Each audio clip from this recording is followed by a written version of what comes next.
Actually, Elvis loved the song. That was when he and Priscilla were having their problems, which I met her recently, and she told me that Elvis loved that song, and he had sung that to her on the day of their divorce. He said he kind of leaned in and sang a little bit of "I Will Always Love You," and so she told me how much that he loved that song. Because this was recently, we were doing some business, but during that time, it's no fault of Elvis. You know, he loved the song, but Tom Parker was in defense of Tom Parker too. Colonel Tom, his manager.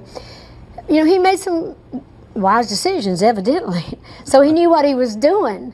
But that goes back to that other thing, because Elvis was ready to record it. I'd told my friends and people that he was recording it, and they were in town to do the recording. They had invited me down to the session. And Colonel Tom Parker calls me the day before and says, now you do know that Elvis is recording your song, and you do know that Elvis don't record anything that he don't publish, or at least get half the publishing on. I said, really? Which is to say he would have the rights He would have the rights, at least half of the rights to the publishing of the song. I said, I can't do that.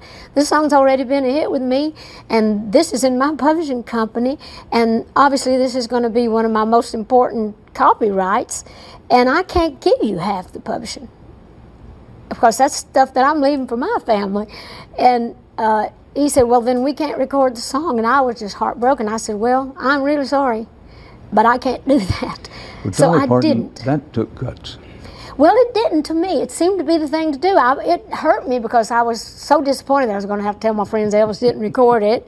But I just knew that that was not right, and that was not, if it had been maybe, if I didn't have my own publishing company, had the song not already been a hit, it might have been different. But I couldn't give somebody half of a song that had already been #1, and that was, you know, was evident, had already proved itself. Well, so, you had some redemption. Whitney Houston then, well, many yes. years later. That's true. When Whitney recorded, I was thinking, oh, good, because now I own 100% of the publishing, 100% of the writing.